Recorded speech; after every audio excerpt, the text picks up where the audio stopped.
Lemonade Originals. And welcome to another episode of the Lemonade Originals Driving Brand Growth podcast. I'm your host, Trevor Dudak, and I am super excited to have my guest here today, Chris Erb, and to talk a little bit about his agency, TripleClix. And if you have not heard of either of those names, I'm sure you've seen their work, such as the Xbox launches that come through Taco Bell and a variety of other amazing campaigns that we all know and love, and brands that we've touched and felt in unique ways. But perhaps the biggest accomplishment as we sit here today, Chris, is that you've achieved something not many people have, and that's your own Wikipedia page. How did you do it? Great question. Thanks for having me. I haven't been on it in years, so I'm not exactly sure. When I was at EA, PR kind of drove it and built it out. So I was like, oh my God, how embarrassing. So yeah, I guess it's good. I should probably update it. So thanks for calling that out. I've been focused on social and less about the Wikipedia. So yeah, you did your research. I like that. Yeah, I thought that was fun. I mean, it's just one of those things, right? You know, you can't really do that on your own, and it's just it's got to be humbling to kind of have that happen, to have people write about you. But you know, you've probably been dealing with that for a while. I mean, you've been kind of at some high tier roles for a long time, right? Yeah, no, I appreciate it. The problem is you can't do it yourself, but it's hard to edit as well. So I'm not C++ programming. So yeah. Whatever they write, I'm kind of stuck with. So please don't write on it. And go make me look bad. Yeah, it's been fun. I've been in the video game business for a long time, if you can't tell from the gray hair. Started really at Wizards of the Coast back in the late 90s, running the Pokemon, Dungeons & Dragons, Magic the Gathering brands. Did that for a while. And then I had the opportunity to go to Electronic Arts and worked on the EA Sports brand for 10 years. So ran the Madden franchise for 5 years. And then the 5 years after that, I kind of ran the EA Sports brand across all the franchises. So had a long experience kind of in gaming. I did a little bit in movies and just decided I really wanted to kind of get back into gaming. So that's really why I started the agency about 5 years ago, was to kind of do the stuff in gaming that I was doing with EA and Wizards of the Coast.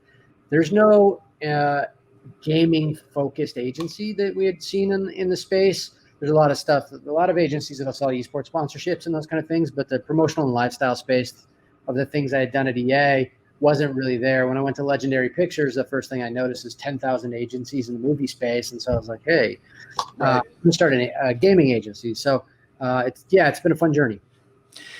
Yeah, I mean, I have to dive a little back into some of that, just to ask you what that's like. I mean, you had a big hand in things like the Madden franchise, and it sounds like kind of directing the launch of that. Really, I mean, what's it like comparing something like that to the Wizards of the Coast work that you did? I mean, do you feel like you have more fun working on something that maybe isn't quite as out there yet, or is popular, as the kind of phenomena that a Madden is, or is it all kind of the same in that you just find joy in what you're doing? Yeah, it's a great question. I love gaming, so it was really kind of getting into the gaming space. Running the Madden franchise and Pokemon and those kind of brands was far more what I was comfortable with. And I grew up as a classical marketer.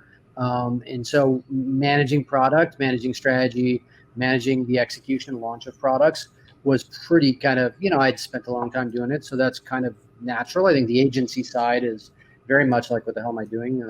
I've never worked at an agency before. Now I own an agency, but I'm not really an agency, but you kind of are. So that's a little bit complicated for me. I mean, kind of the Madden franchise was fun. I was the head of the Madden franchise and I had like one employee underneath me. And then you've got 35 cross-functional teams across the country that are working on all the other franchises. So how are you kind of using those teams to your best of the ability, make sure that you're getting the media team that would buy advertising for the Madden team is the same one that would buy for FIFA, NBA, Tiger Woods, Need for Speed, all the other titles. So, definitely I was based in Florida where the dev studio was. There's probably 600 people in our studio.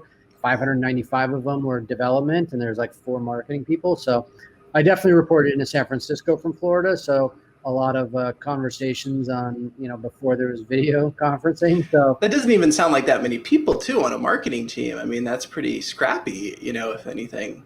yeah, we were really small, kind of embedded in the studios, but had great, really talented cross-functional teams in San Francisco. Still great friends with the people that are running the PR and advertising and creative services and all that stuff. So really kind of driving that brand through there. It was interesting when I took over the Madden franchise. There's really talented people before myself: Mel Lenzi and Jordan Edelstein, Tom Getty, who were working on the franchise.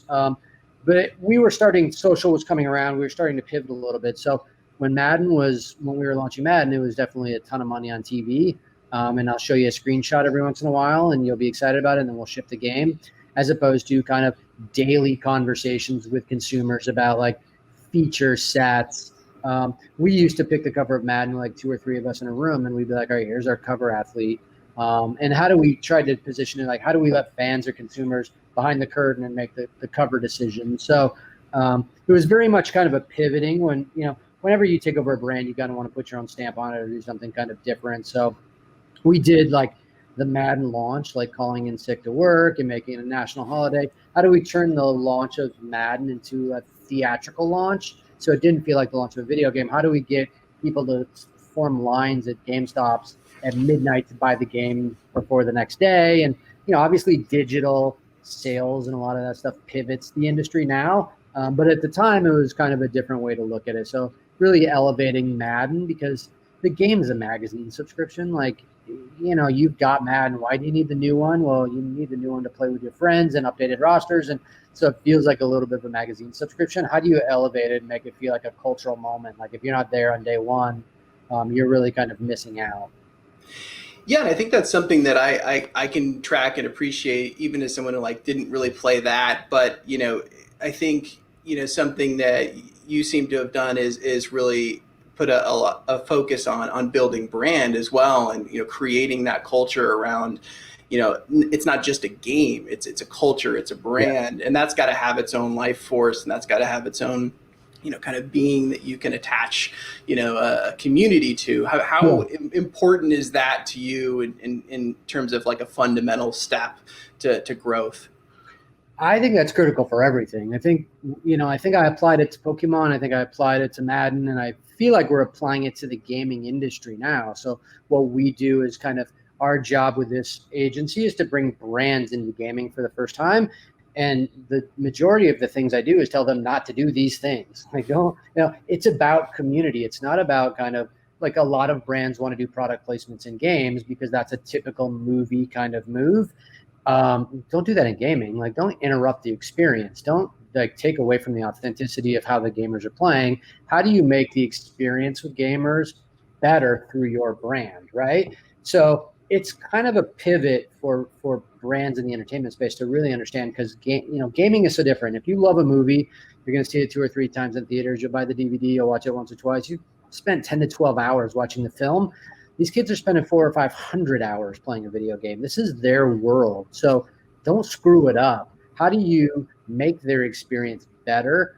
And so that's really where that community kind of mentality comes around. How do you kind of do something to make their gaming experience better rather than kind of coming in and being seen within their experience? And I think that's kind of the community thinking that we try and do for some of the brands, is to really help them understand how to authentically connect with these consumers. Don't market to them, build relationships with them, because I think your kind of inclusion in the space will our promise is to make sure that brands don't end up on Reddit and get destroyed on social, right? How do you give gamers good experiences? How do you give them value? How do you do things that they're excited about? And that community will talk a lot about the programs and promote yours and become evangelists for your brand within the space. So I think it's doing it the right way, I think within this space is very, very tough, but very, very important.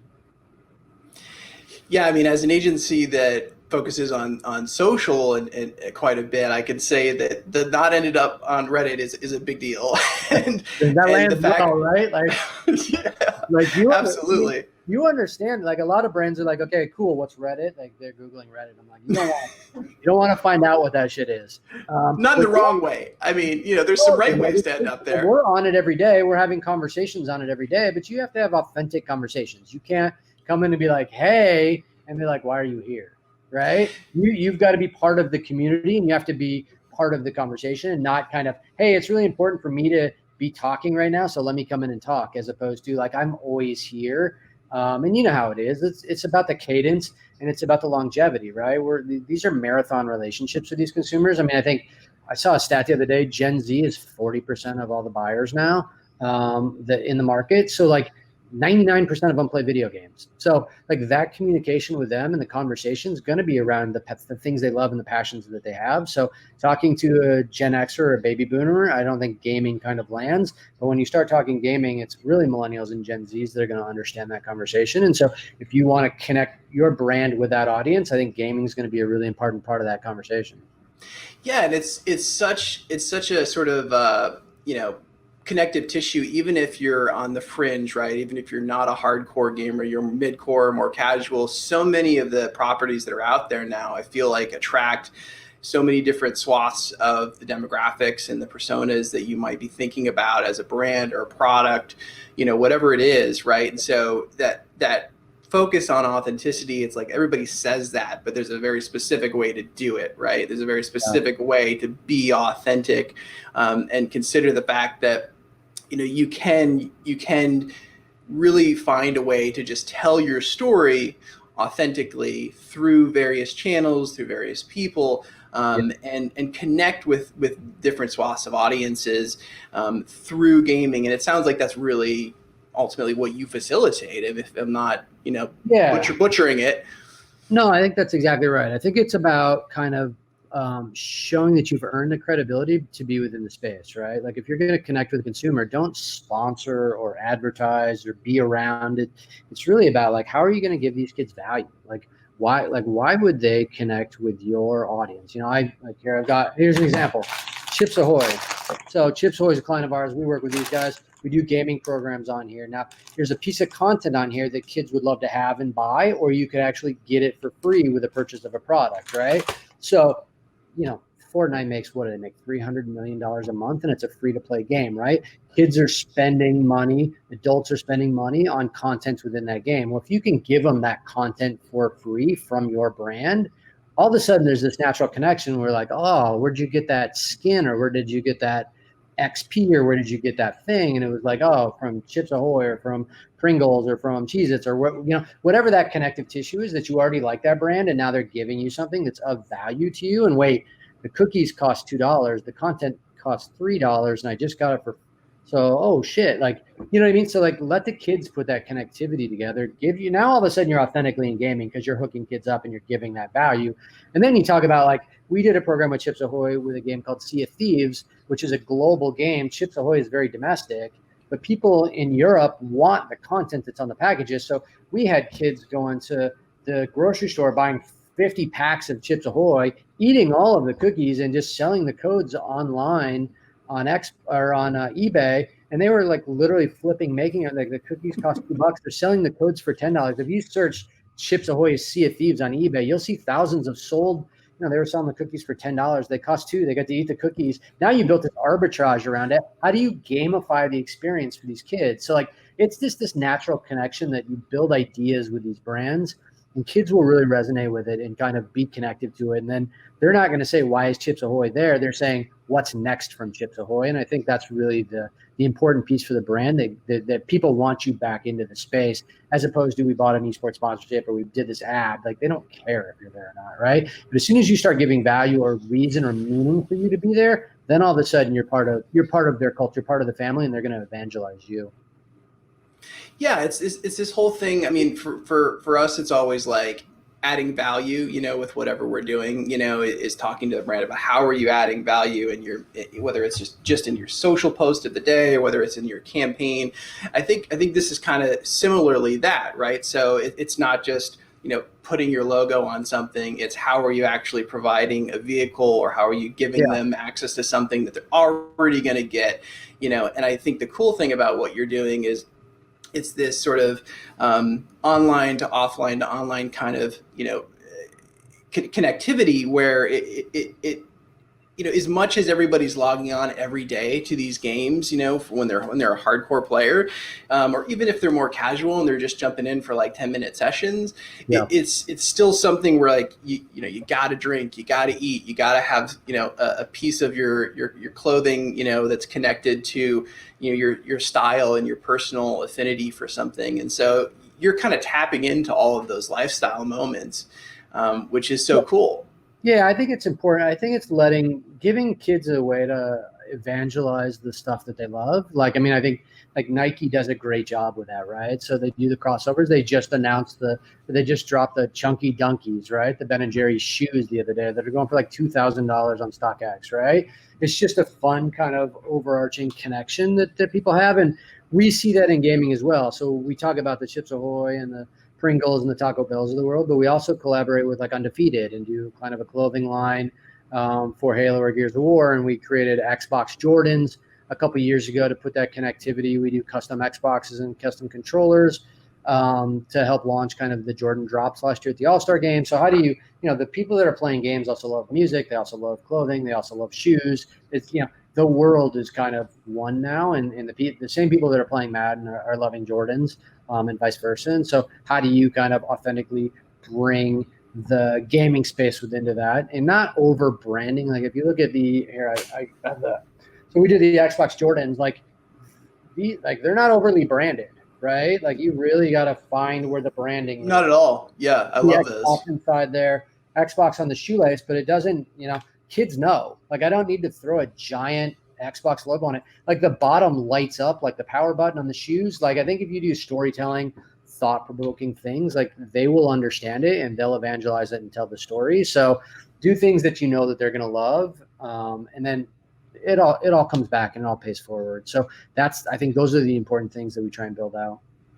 Yeah, and I love where you went with that too in terms of really telling the story. I think that's just kind of core to, I don't know, just where I'm rooted in from a more production background. So I guess I'm curious too, with the clients you tend to work with, do you feel like they often come, with that brand story in hand, or do you often massage that a little bit for these campaigns, when you're realizing that it's maybe not authentic of, or it's just not quite where it needs to be to really, make that connection? Yeah, it's a good question. I think most of the brands we work with are clients, and we're kind of brought in for strategy. Like my first conversation with people, like 10 years ago when I was doing Madden stuff, brands didn't like Doritos would be like, why do I want to do gaming promotions? I'm like, well, I'm going to let your consumers pick the cover of Madden. And they're like, is that a good thing? And so it was like 10 years ago, it was different. Now brands want to get into gaming. They just don't know how. So I'll walk into a meeting and I'll be like, what's your gaming strategy? And they're like, Twitch. And I'm like, that's not a strategy. That's a channel. Like if I was marketing a soda and I said, what's your marketing strategy? And you said ESPN, like that's not really a strategy, right? You have to have a strategy and then you take it to ESPN. Twitch is a great platform, but that's not a strategy, right? What are you really doing in gaming? How are you connecting to gamers? How are you building a relationship? And then we can tell people about it on Twitch, right? So that's kind of the first thing that we sit with brands is like, all right, kind of what's your strategy? Okay, you don't have one, great. How are we going to connect with gamers? And then we start to build items like what's the game? What games fit within your world? What feels authentic to your brand? Okay, what content from that game that kind of comes in and plays with it? So it's really kind of playing around with the space and understanding what games are out there, what fits with the brands. There are brands that do a really good job and already understand it from day one. I think the Taco Bell one is a great example. How do we do something really unique and different? And how do we gamify it, right? That's the key thing. So let's make a custom Xbox. You can only get a Taco Bell. It's got a custom colorware. It's not overly branded. There's 0 logos on it. Taco Bell doesn't want people mad that there's a Taco Bell logo on the console they got for free. Right. They want a great experience, right? How do we tweak it a little bit so it feels like it's different? What if you turn on the Xbox, instead of making the Xbox noise, it actually makes the Taco Bell bong, right? Fun. Like people love it. Subtle. Yeah, it's subtle, but people get it. People like, and now that's the thing that everybody loves. So how do we find ways to build that kind of connectivity, and then how do we give it away? You win an Xbox at Taco Bell every 10 minutes. So you get a code on your box at lunchtime. You text the code, and we're giving one away every 10 minutes. So you text your code at lunch. I promise you're going to lose, but I said every 10 minutes. So if you wait up and you do it at 3 a.m., you have a lot better chance of winning at 3 a.m. than you do at noon, right? And kids start to figure that out. So now they start to gamifying the system. Yeah. I go to lunch with my friends. Like, I'm going to text at 3, you text at 3:15, you text at 4:10. Like, now we've all got a much better chance of winning. And you can see the redemption numbers start to really spike because kids get it, right? They've understood it. So we've gamified the system. Now they've got a hack on how to have a better chance of winning. So it's really kind of brands that kind of really understand the gaming space will allow us to kind of play in that space with them. And Taco Bell's like, hey, do something really custom, gamify it. So I think we do some really interesting things with brands that really kind of allow us to play within the world. Yeah, I think that's great. I mean, that's one of my favorite examples. I mean, I'm reading your book here. That's actually the page I have open of some of the work that you guys have done, and it's amazing. And that's the one that's just so easy to point to because everybody kind of knows it. You drive by Taco Bell, you see the Xbox offer. But that's the thing that I don't really know, and until you describe it, which is that it's not just, oh, hey, Xbox wants to give some of these away. So, slap the promotion on with Taco Bell and you can win an Xbox. That sounds really simple. That sounds like kind of the typical, movie deal sort of scenario you laid out, right? But what you're doing is going that a number of steps further, right? Really creating a unique experience that you can't just get elsewhere. I mean, if you want to go buy an Xbox, you can go do that, Sure. So this isn't about that.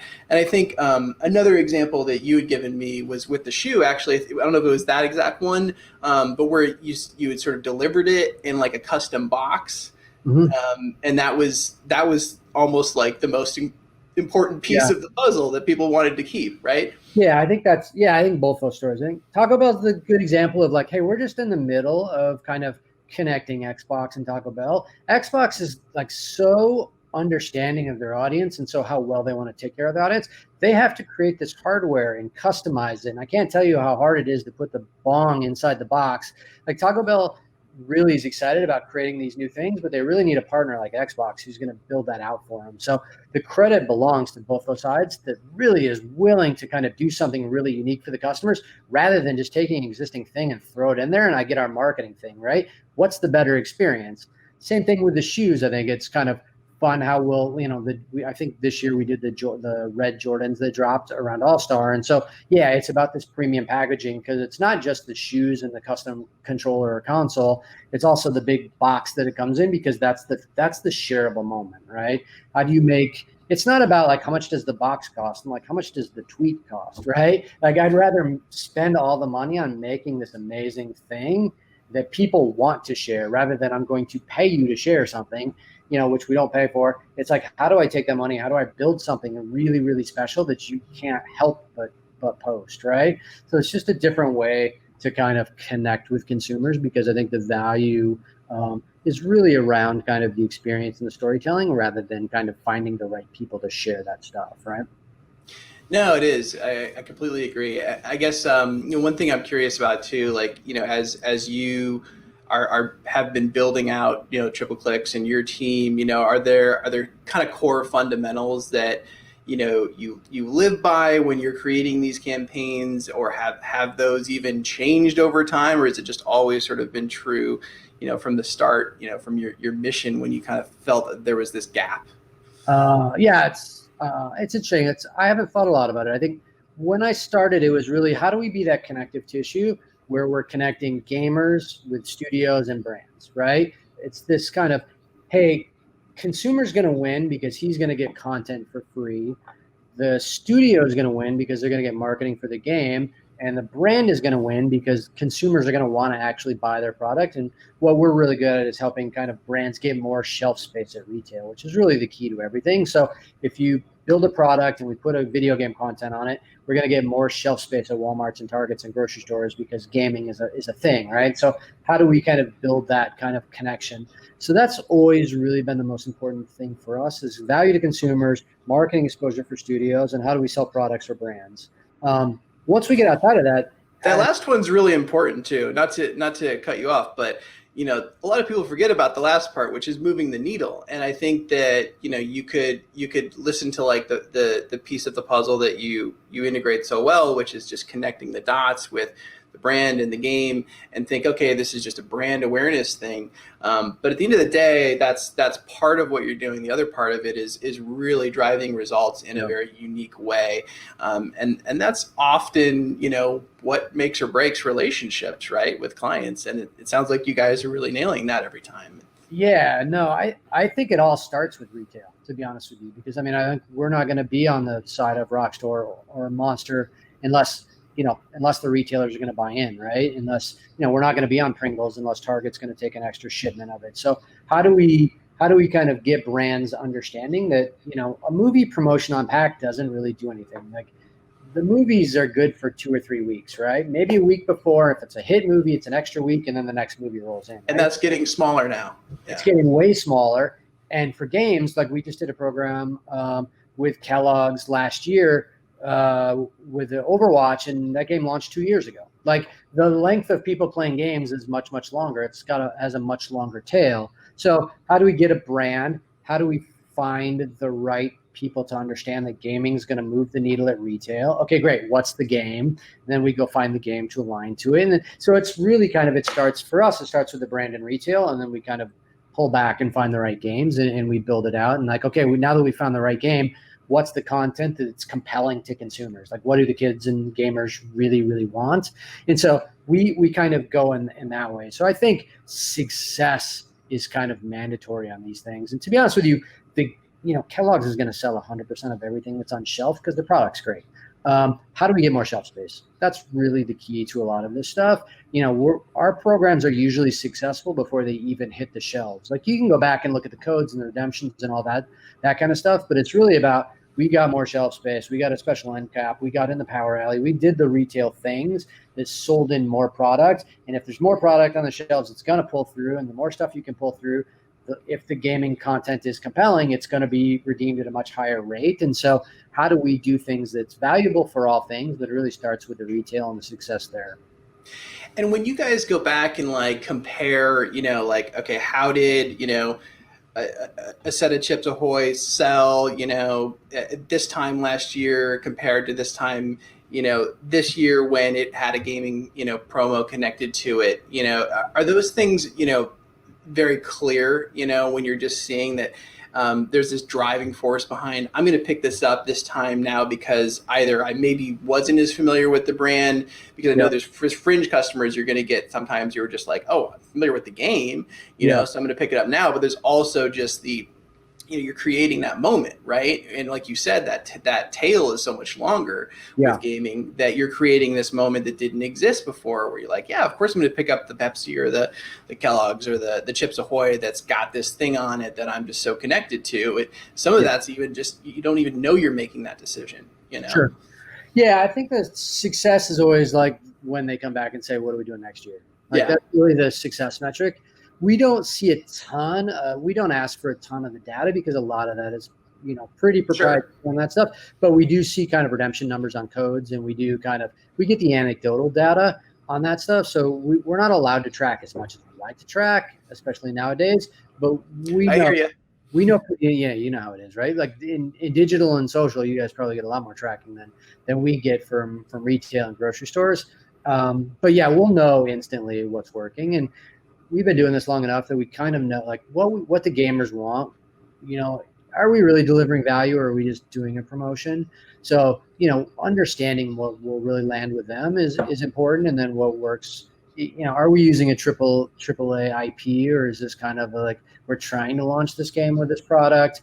So being kind of true and authentic to kind of the value that we're giving and the quality of the IP we're associating with, and then the brand they're putting it on. I think that's how we maximize success, is when those three things are all kind of AAA levels. And then when the brands are like, what are we already doing next year, before the products even hit the shelves, we know that we've done the right things internally.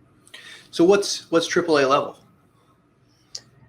Well, for us, it's from a consumer standpoint, content that has value, that's usable, right? Whether it's consumable or is kind of sought after is for me AAA. A AAA title some of those are pretty easily defined, like a Halo or a Cyberpunk that we're working on are pretty naturally AAA. Another AAA title is a game like Cuphead, which is the Ori, which are smaller titles, but the quality is unbelievable on those titles. So I'm more excited to do an Ori or Cuphead program than anything else, because I think we open a lot of eyes to those kind of IPs. And if you haven't played those games, go get Game Pass right now and download those games. Like, phenomenal kind of indie developed games. So I think we look at AAA probably a little bit different than than a theatrical would. Like, what's opening in 3,000 theaters versus like it's going to open in 100 theaters and grow. Some of those, independent titles are kind of AAA titles for us, just from a quality standpoint, and we know fans are going to love these things. And then the brands are pretty evident what the AAA ones are. The Pringles and the Doritos and the Monsters and Rockstars, and it's really the brand that has, we value out the amount of packs that we're on and the retail marketing that goes across it, and what the breadth of that stuff is. I mean, I think Taco Bell is the most AAA for us because I think their audience kind of overlaps with ours, and I think they also have been doing it for a while, so people are expecting something from that. So it's we've got to surprise and delight them every year, but I mean, there's an expectation that we're going to do something really fun together. And so I think that's probably the AAA for that category. So I think we probably look at a couple different things depending on which items we're talking about. I love that. I really appreciate how you broke that down. And I also like kind of how you consider and view the games, and how that's a little bit case by case, because we're breaking into that a little bit too, and you and I've talked about that, and we're potentially looking at some collaborations, hopefully down the road here. I think with a shout out for one of our partners, Free Fire, which is mobile only, so totally kind of different end of the spectrum, really kind of launched in Latin America, big on mobile there because less iOS, less just higher end phones, and their graphics are just amazing. For these lower end phones, they're at 450 million downloads. It's insane. No one in here has even heard about it. It's called Free Fire. So it's like, go download that one if you haven't heard of it. Check it out. Jump in, do a 10-minute session. I played it when we talked. It's amazing. So right. And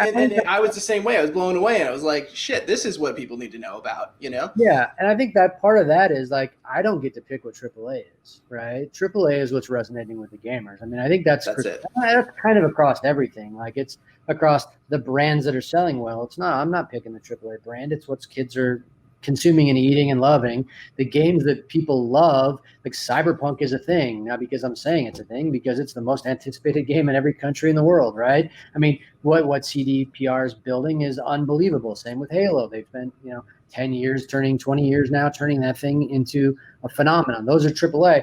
Cuphead, you don't see coming. The quality of that game, instantly a AAA with fans and gamers. I would have never anticipated that that's the one that we're going to love. So to your point, it's not us that are telling you what the AAA is. It's the gamers that are. And so they're going to tell you what AAA content is, whether we're understanding it or not. And so it's just for us to be able to listen to the audience and kind of give them what's expected, I think, is important. Yeah, I think that's really it. And I think, the role, right, that we play as, strategists or consultants, however, you want to view it, is how do we delineate that information? How do we study it? How do we look at the data? How do we monitor trends? And I guess my question for you there is, what is your approach there? Are you guys kind of, looking at stacks of data? Is it a feel? Is it a touch and a feel kind of a thing? Is it because you're just gamers to the core? Is it all of the above?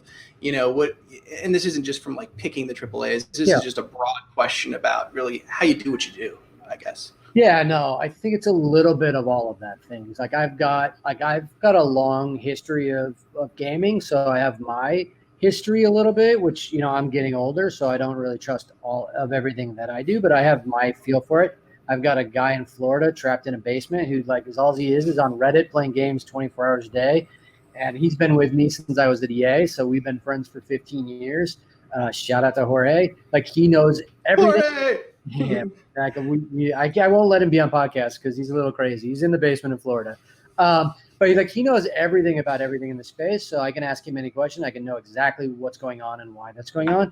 And then I have 9-year-old twin boys, and so I promise you they can destroy you in Fortnite. I bought my kid a new skin yesterday, and he got 13 kills and a win in his first game with it. So, keeping your eye on kind of the youth and what the kids are doing, my own experience, keeping our eyes on what everybody else is talking about. And then we work with a lot of brands that are amazing. Like I work with Hollister, which is an amazing kind of clothing store for the malls. They know Gen Z better than anyone. We launched a game with them last year around Crash Bandicoot. Like, how do they have gaming conversations with their audience?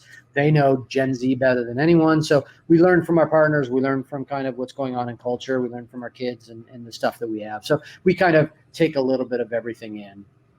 Yeah, I think that's our responsibility, right? We have to keep our finger on the pulse. I think, just to transition a little bit as like agency owner to agency owner, just kind of, curious, like, what has that ride been like for you? You mentioned coming into this, like not coming from agency background or pedigree. I'm exactly the same way. I come from production background and into digital and kind of expanding all of that, social and everything that we do now, which is still rooted in content and authenticity there. So I really connected with that side, and I'm just kind of fascinated by growth, for agencies in particular, the space that you're in, and how you've been able to do it. And I guess I'm curious, is it, because you've built these fantastic relationships that, you've really been able to build those into a lot of trust, or do you feel like it's more about just the fact that you guys are making really good calls and in knowing what's going to be that good conceptual approach, because everything I've seen is just money, in terms of the concept. Yeah, no, I think it's a fair question. It's definitely not the calls we're making. I don't think it has anything to do with that. I think number one, it's putting consumers first. Has always kind of been our thing, and I think a lot of people say that, but we really mean it. If it doesn't land with the consumer, it's not going to land for anybody. So that's not going to work for anybody. So leaning into kind of consumers. I think the other thing is there isn't really a gaming agency that's focused on this space. I think you and I are we're the smaller agencies of what's going on. There's the Omnicoms and the WPPs of the world, and there's a lot of these really kind of big, gigantic organizations. And I think, just personally, I think there's a bit of a blind spot to gaming. I think it's tough to understand gaming. And so having grown up in the space, having deep relationships with, the Jeff Keelys of the world and the publishers and the developers and all that stuff, we kind of keep our ear to the ground on what's going on. But it's really about the thing I get excited about is working with the big brands. We work really closely with the Omnicom Retail Group, and their brands are awesome. So for us to be able to come in and kind of, spit the knowledge of gaming to those audiences, because the blind spot at the top levels aren't there at the lower level. Those people, the people that are managing the accounts, really get it and love it. So we do a lot of collaborations with those guys on programs through the marketing arm and through all those things. And it's a great partner to have. And so those things are fun for us. So I don't think it's predicting kind of what we think is going to land. I think it's working with teams like those guys, brands specifically, and kind of putting consumers first. And that's the best way we've kind of been building a little bit. We're not that successful. We've got a long way to go. So we feel like it's a big mountain to climb. So I feel like we're on the journey, but it's definitely a marathon. So we're in mile one.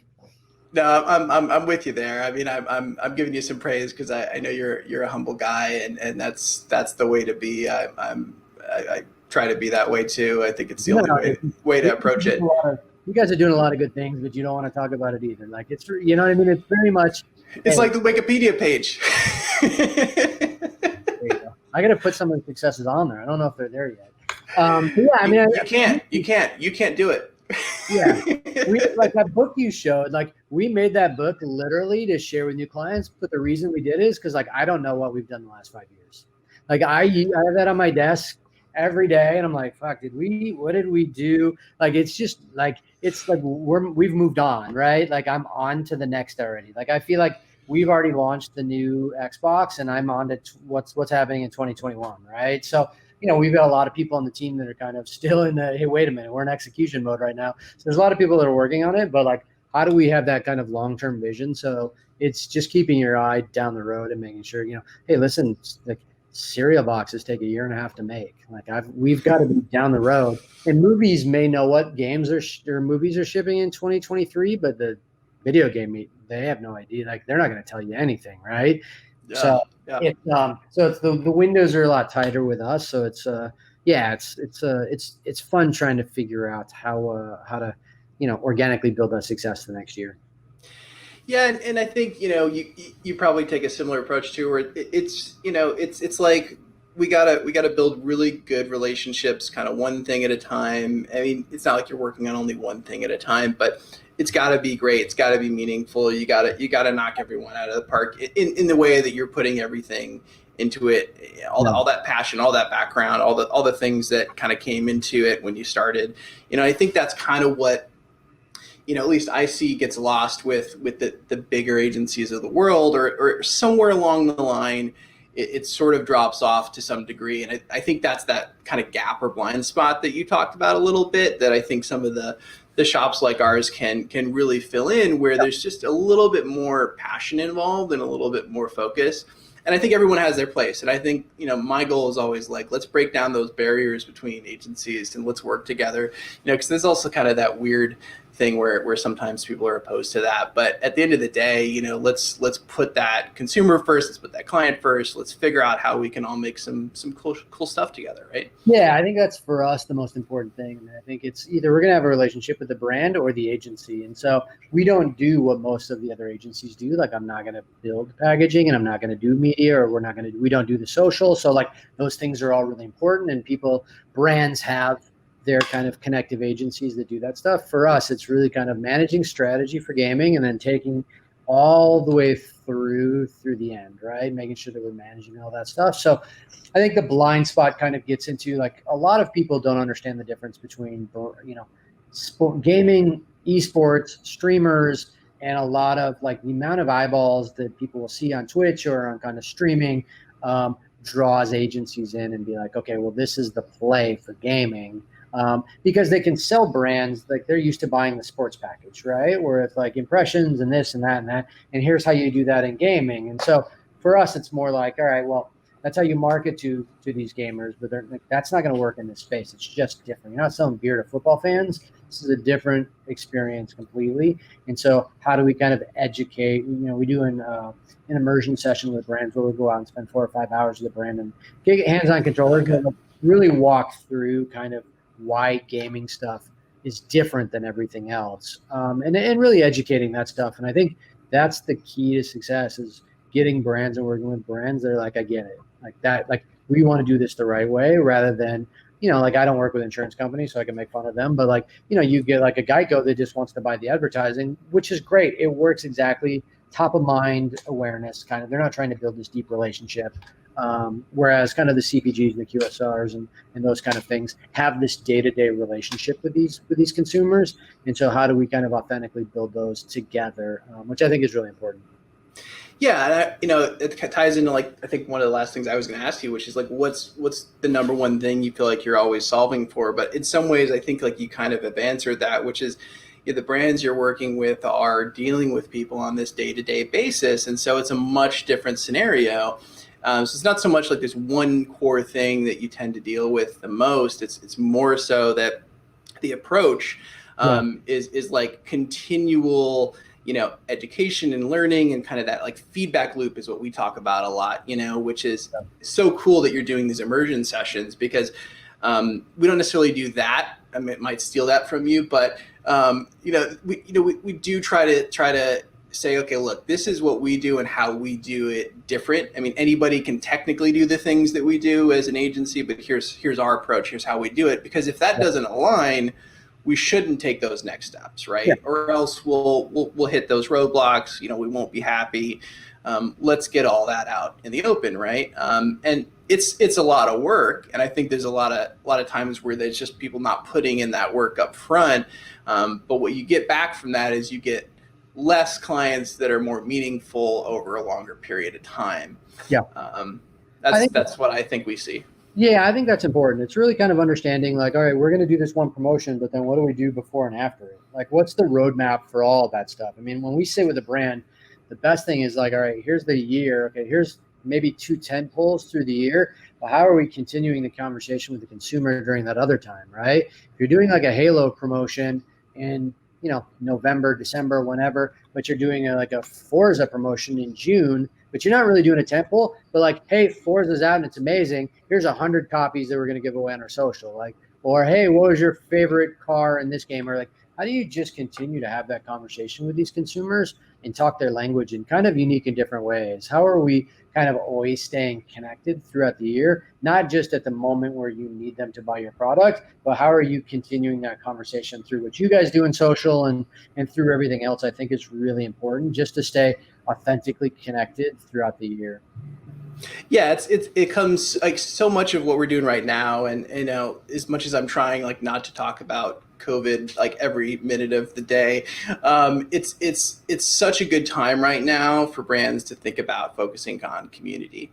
Not that they shouldn't be doing that all the time, but especially right now when your community kind of needs you the most. They need you to understand what they're going through. They need you to understand how you can add even more value, right? Yeah. How you can do something unique and different, not just cool, right? And that doesn't necessarily mean it's always a discount. It could mean just that you're providing more information, you're providing more tools or tips or just stuff that is going to really change their day to day, especially in gaming right now, which is, the escapism that so many people need, and so many people who aren't even in the gaming space from a consumer point of view are turning to right now. I think that's why gaming's just on fire, right? I mean, I'm sure you're seeing that too.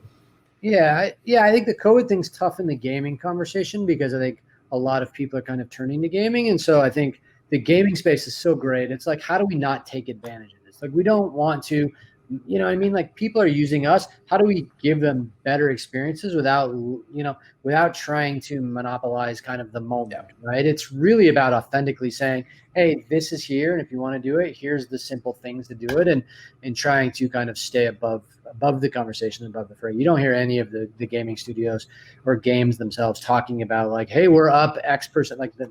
The idea is, how do you kind of, hey, we're all stuck at home. Let us give you a better experience, right? More people are playing gaming than ever.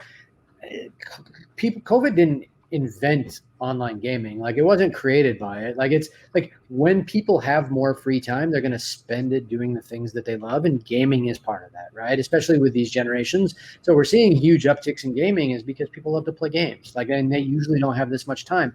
They're saving, if you live in LA, you're saving an hour and a half drive to and from work every day. So there's 2 or 3 hours of free time, right? And at lunch, maybe you're playing a game while you're on a conference call at home, right? You've got all this extra time with you're either watching Netflix or you're playing video games, right? You're playing Minecraft. So, you're seeing the upticks in all those things. So how do you respectfully kind of make sure that you're taking care of the communities in the right way, which I love to see the entire space kind of doing that at this time. So. Yeah. And that's, I think that's the blueprint for anybody, right? And that's the sort of like measurement, I think, of like who's getting it right, who's getting it wrong, sort of thing. Like you just gotta have your heart at the right place, and community building right now is just, I think, what so many brands should be focused on, regardless of the space, regardless of the industry, what you have to offer. I mean, just listening to your fans. I always say, like, social and all these tools that you have at your disposal, even if you're small and you're indie, you don't have budget, it's the greatest R&D tool in the world, and just use it. Yeah, no, totally. We try and respond to everybody on everything on social, and I think every brand should be doing that. I mean, you see fun brands like Wendy's doing funny things and all that things. Love Wendy's. They're trying to create some kind of brand and face for the brand online, but I think the ones that are just kind of responding and connecting is really kind of important. And whether it's good or bad, or it's just having those conversations and building those direct relationships. I think that's what the social platforms are really strong at. It's kind of building those direct-to-consumer relationships, and that's why we're going to see most brands it's going to be more direct than ever before. So it's really interesting. Yeah, no, it's super interesting. Well, that's all I have for you. I don't know if you have any questions for me. I know I've been firing off a lot, but that's all I got. Yeah, it's fun. I've enjoyed working with you guys. I think we've got a lot of stuff coming, which is fun. So it's thanks for having me. It's a fun conversation. Yeah, well, just keep doing what you're doing. Nothing I can add there. You guys too. We need people like you guys to amplify all the programs. So Let's do it. there's stuff that we don't do that you guys do really well. So I think everybody kind of needs everybody. So it's that's the fun thing in the space. So Yeah, and that's the approach. That's what I love so much about our first conversation is there don't need to be any barriers there. We can do some really cool shit together. So let's make it happen. that's awesome. Cool. Well, I'm gonna let you go. I'm gonna let you get back to your day, your family, your kids, and stop us at the 50-minute mark. And we'll talk soon, my friend. All right. Thanks for having me. All right. Take care. Lemonade Original.